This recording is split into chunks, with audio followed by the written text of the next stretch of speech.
Anda mendengarkan 95,9 Radio Suara Gracia FM. Siaran kami bisa didengarkan dengan mudah di smartphone. Search di Play Store dan install aplikasi Radio Suara Gratia. Anda bisa mendengarkan siaran kami dimanapun. Firman Tuhan, talk show, atau program lainnya bisa didengarkan kembali di YouTube channel Radio Suara Gratia FM dan Spotify, Instagram @Radio Suara Gratia FM, Facebook Suara Gratia.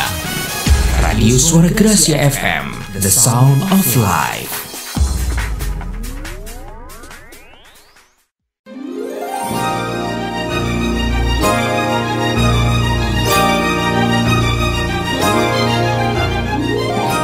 Sahabat, sesaat lagi Anda akan mengikuti program Making Life Better bersama Paulus Wiratno. Selama 15 menit ke depan, Anda akan belajar membuat kehidupan lebih baik. Ini menarik sekali dan pada akhirnya saya juga kaget waktu Pak Joko, waktu itu Joko Dwi yang baru percaya Yesus kemudian mengambil keputusan masuk sekolah Alkitab. Betul. Apa yang mendorong Anda akhirnya masuk sekolah Alkitab? Jadi waktu itu seperti waktu saya pengen ke gereja dan percaya Yesus ada dorongan. Juga di dalam hati saya, dalam hidup saya ini, orang seringkali begini, saya waktu dipanggil Tuhan tuh langit terbuka, ada suara, hai Wiratno pergilah sekolah Alkitab itu kan. Saya nggak ada itu. Saya nggak ada langit terbuka, nggak ada penglihatan, nggak ada mimpi. Tapi ada dorongan yang saya sendiri, Pak Paulus, saya tidak bisa menahan. Karena nggak ada ceritanya keluarga kami ada yang Kristen bahkan jadi pendeta. Sedangkan pendeta itu pada zaman kami yang masih remaja, itu bukan pekerjaan favorit. Sebab betul. Lihat Pak pendeta kita itu gereja perintisan itu minta belas kasihan Tuhan dan kita jemaat kan. Iya betul. Digilir kasih beras sekilo tiap hari gantian itu. Dan itu bukan pekerjaan yang jadi kerinduan anak-anak muda pada zaman itu. Tapi saya nggak bisa tahan. Bahkan kemudian saya cerita sama orang tua saya sendiri dicegah. Karena kamu harus kerja, anak laki bantu orang tua. Yang kedua lihat itu Pak Gembala kita, hidupnya aja susah. Minta belas kasihan kita sedangkan kita miskin. Kamu mau makan apa nanti? Jadi ada banyak nasihat. Lalu teman-teman sekampung begitu dengar saya mau sekolah pendeta, wah mereka berkata, Mas jadi pendeta itu tanggung jawabnya besar. Bapakmu itu dikatakan enggak punya gaji. Enggak punya gaji. Bapakmu tuh dulu istrinya banyak. Kalau pendeta kan nggak boleh poligami katanya, cukup satu istri dan sampai mati. Nggak mungkin kamu sanggup. Saya bilang juga, iya ya, tapi saya nggak tahan ini, nggak bisa mencegah. Bahkan kemudian orang apa ya, teman-teman gereja pun tahu bahwa ini nggak bisa kamu sekolah, ini berat. Kamu di kampung saja suka ngapusi, ngapusi apa ya? Bohong. Kalau bukan saya dulu salah satu orang yang paling miskin ya di kampung itu. Rumah kami gubuk, bukan rumah. Lalu kalau musim rumahnya dulu kayak kandang ayam. Serius. Dan dia harus kerja keras memang saya ingat harus ngarit, ngangsu, ngarit, ya kan, kerja keras untuk bisa bertahan hidup. Terus kalau musim buah sana tuh banyak mangga, rambutan, kemudian duku ya Pak Paulus ya, durian. Setiap musim buah walaupun saya nggak punya buah, saya selalu panen buah. Nyolong ya kan, mencuri dari handal, tetangga. Saya handal. Saya nyuri bisa 2 karung gitu. Jadi bukan cuma 1-2 kilo, 2 karung. Kan ada yang menanam, ada yang memanen. Sampai bagian saya memanen. bagian menuai itu. Jadi orang ragukan, nggak mungkin. Bahkan ada pepatah Jawa nanti diartikan. Sabdo pendeta ratu tan kena wola wali. Itu artinya pendeta dengan raja itu kalau sudah ngomong nggak boleh dolak-dalik. Kamu nggak mungkin, nggak bisa. Jadi semua orang meragukan bahkan termasuk saya sendiri. Tapi dorongan itu Pak Paulus, saya nggak bisa tahan. Karena nggak tahu apa itu waktu itu. Lalu saya ambil keputusan sekolah pendeta. Nah poin yang hari ini nanti besok dilanjutkan mengenai poin yang lain. Tapi hari ini saya mau tanya Pak Joko, bagaimana Anda katanya kan sampai di sekolah Alkitab masih membawa dendam itu, rasa jengkel, dendam karena perlakuan orang terhadap ayah Anda, dibunuh, disiksa dan sebagainya. Bagaimana Joko Dwi bisa melakukan rekonsiliasi hati sehingga bisa berdamai dan bisa dipulihkan dari kekurangan pembapaan tadi. Ya. Jadi sebenarnya kita bertobat percaya Yesus itu diselamatkan karena kasih karunia kamu diselamatkan oleh iman. Tapi untuk mengalami sebuah pemulihan Pak Paulus, itu harus mengerti kebenaran. Jadi saya bertobat 1981, saya lulus sekolah Alkitab pertengahan Mei, kalau nggak salah Mei 86, 86, dan kemudian saya mulai pelayanan di Klaten. Saya sudah pelayanan, sudah merintis gereja, dalam jangka waktu 6 tahun saya bisa bangun gereja dari hanya 5 keluarga, kemudian bisa bangun pastori, jemaat dari 5 keluarga. Waktu saya pindah ke Salatiga merintis gereja baru menikah, itu sudah 150 jemaat, dewasa, belum anak muda dan sebagainya. Ya. Tapi rasa terluka, tertolak dan kemudian sakit hati, dendam itu masih ada. Karena ternyata itu perlu sebuah pengakuan. Ada pepatah, ada apa ya, slogan apa tuh? Keterbukaan adalah awal dari pemulihan. Betul. Nah, kalau kita selalu menyembunyikan sesuatu yang negatif, yang buruk di masa lalu kita, karena kadang kita malu. Kalau diketahui siapa saya pada masa lalu, tidak bisa berdamai, tidak bisa terima dengan apa yang terjadi dengan hidup saya, maka saya tidak akan pernah mengalami yang namanya dipulihkan. Jadi titik balik dari Pak Joko Dwi mengalami pemulihan dan bisa mengampuni orang-orang yang menyiksa orang tua, ayah Anda terutama, itu kapan dan apa yang menyebabkan Anda mengambil keputusan untuk mengampuni mereka? Oke, jadi saya bertobat 1981, lulus sekolah Alkitab 1986, kemudian saya menikah 1994. Ya. 1994 saya menikah dalam kondisi, jujur saja saya sudah pelayanan, sudah jadi hamba Tuhan, sudah bahkan pernah keliling Indonesia, keliling Malaysia, itu masih muda sebelum nikah, 3 bulan penginjilan. Tapi ada saja kehidupan saya yang benar-benar belum mengalami kesembuhan. Setelah saya menikah 1994, ada seminar waktu itu, awal-awal ada almarhum Edwin Louis School dan Pak Edilio, Pria Sejati. Itu 1997 Pak Paulus. Itu pertama di Jogja saya ikut, yang kedua di Semarang. Nah di Semarang itu di awal di mana Tuhan mulai menjamah hidup saya. Waktu Pak Edwin Louis School sampaikan firman tentang luka batin, kemudian fatherless, tidak punya figur ayah, sehingga saya ini menjadi seorang yang kehilangan daya juang karena gara-gara tidak ada ayah. Jadi pecundang saya ini, tidak pernah berani bertanding, tidak pernah berani mencoba, sehingga hidup saya nggak pernah maksimal. Nah 1997 setelah Edwin Lucy sampaikan firman, Pak Edilio ngajak kita penyembahan. Saya duduk di bangku barisan 2 di gereja JKI Injil Kerajaan, tempatnya almarhum Pak Petrus Agung.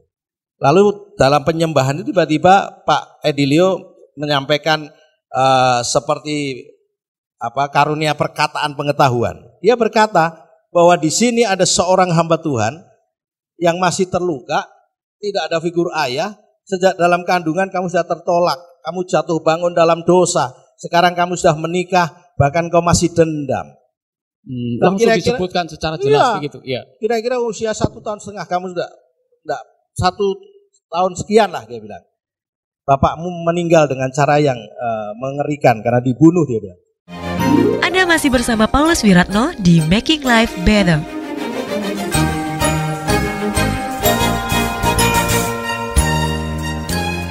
Dia bisa tahu padahal dia Roh Kudus luar biasa. Terus dia mulai mendekat dan saya pikir itu cerita kesamaan aja dengan saya, bukan saya, tapi saya dalam hadirat Tuhan ya, tangible banget, nyata banget hadiratnya. Sampai kemudian beliau terus maju dan sebutkan semakin detail itu, dan kamu sekolah teologi, sekolah Alkitab, dan kamu sudah menikah, tapi hingga sampai hari ini engkau masih terluka, engkau masih dendam. Bahkan kamu punya rencana bagaimana bisa membalas kematian Bapak. Dan kemudian dia mendekat di samping saya. Dan kamulah orangnya. Wow. Saya langsung terlempar Pak. Terlempar, saya kemudian terjatuh. Dan kemudian seperti tergelepar-gelepar kayak manifestasi. Dan kemudian beliau angkat dengan pelayan Tuhan yang lain. Lalu beliau tanya, siapa namamu? Saya Pendeta Joko Dwi Karyanto. Hari ini saya akan berdiri atas nama bapakmu. Siapa nama bapakmu? Muh Yahya. Kamu terluka banget. Kamu seorang yang masih dendam. Meskipun kamu pendeta, kamu masih sangat temperamental, kepahitan dan sebagainya. Hari ini aku berdiri atas nama bapakmu Muh Yahya. Dia bilang, pegang tanganku, aku minta ampun kepadamu. Sejak dalam kandungan, aku sudah selingkuh dengan banyak wanita yang membuat kamu tertolak. Dan aku minta ampun karena aku tidak menjadi seorang ayah yang bisa berada di sampingmu. Wah, saya sudah nggak tahan, Pak Paulus. Dan dia peluk saya. Dan dia berkata, ini pelukan seorang ayah yang kamu rindukan sejak kecil. Yang kamu tidak pernah terima itu. Kamu tidak pernah terima. Pak Dilo doakan saya. Dan peluk saya, erat saya. Sebelumnya saya nggak pernah bisa peluk anak maupun istri atau orang lain begitu erat, Pak Paulus. Ada seperti sesuatu yang menahan untuk saya bisa kayak ada tembok begitu. Saya doa menyebut Bapa di surga saya nggak bisa. Karena aku nggak punya ayah. Dan aku sangat jadi benci kalau ada orang tua yang memarahi saya, itu saya lawan itu. Kenapa akhirnya saya kadang-kadang saya lihat anak SMP, SMA pada demo bakar sekolah, itu ternyata kan akibat dia tidak punya figur ayah, tertolak. Wow. Jadi kalau ada anak-anak yang tidak punya figur ayah, ditinggalkan, dikhianati oleh seorang ayah, makanya kan bilang, ayah jangan buat marah anakmu. Wow, saudara-saudara, ini pengalaman yang luar biasa. Karena pada akhirnya kita harus menyadari, walaupun Pak Joko sudah menjadi seorang hamba Tuhan, melayani, ternyata dendam itu masih tersimpan dalam hati. Dan itu menjadi penghalang. Itu menjadi seperti tembok Tuhan bekerja melalui dia. Artinya menjadi penghalang untuk Allah bekerja. Betul. Dan pada akhirnya dengan pertolongan Tuhan, di dalam waktunya Tuhan, melalui Pak Edi Leo, Bapak mengalami pemulihan yang luar biasa. Apa pesan Bapak kepada orang tua, kepada anak-anak yang mengalami hal yang sama? Penolakan, kurang diterima, pelecehan, tidak ada pengakuan. Apa yang Bapak ingin sampaikan kepada mereka? Ya tadi Pak Paulus sempat tanya, bagaimana bisa berdamai dengan masa lalu kita? Saya dulu nggak bisa terima. Waktu ada ayat berkata, rancangan Tuhan itu damai sejahtera, bukan kecelakaan. Amin. Rancangan yang memberi hari depan yang penuh harapan. Waktu saya baru-baru ngerti aku, saya nggak bisa terima. Bagaimana mungkin saya kehilangan bapak? Bapak saya ini orang punya kedudukan dulu namanya Dewan Perusahaan Pak Paulus. Ya. Jadi kalau perkebunan karet, kopi itu ada sinder, kepala sinder. Itu kepala perkebunan Sinder. Bapak saya itu kepala sinder atas seluruh Kabupaten Kendal. Jadi punya rumah yang bagus, gereja Katolik itu tanahnya itu milik kami dulu Pak. Dan itu milik pribadi. Rumah kami di situ dulu. Ya. Dan kemudian kok saya protes sama Tuhan? Saya kan harusnya hidup dalam kemakmuran karena bapak saya orang kaya, pada kedudukan. Tapi tiba-tiba bapak saya meninggal, ibu saya jadi miskin. Saya kemarin guyonan dengan Pak Paulus bahwa kadang ada yang mengajak saya untuk yuk makan nasi pincuk pakai daun itu. Wah sedap sekali, enak Pak Joko. Buat saya nggak enak. Kenapa? Itu ingat masa lalu kami dalam keadaan miskin. Waktu kami kecil itu piring mangkok bisa digadekan. Dan karena kami nggak bisa makan, akhirnya kami makannya pakai daun pisang, kadang daun jati. Nah kemudian saya waktu itu belum bisa terima. Saya belum bisa berdamai dengan masa lalu saya. Tapi setelah saya dipulihkan Pak Paulus, ternyata saya kemudian mengerti bahwa mengapa saya diizinkan dalam kehidupan sangat miskin. Tuhan berkata kalau kamu hidup dalam kemakmuran, kekayaan, kamu nggak mungkin bertobat. Apalagi memenuhi panggilanku. Ya. Semua yang menghalangi seolah-olah dalam bahasa vulgarnya disingkirkan. Ya betul. Bukan karena bapak saya mungkin melarang, tapi kehidupan yang mewah itu membuat saya tidak mungkin saya bisa bertobat.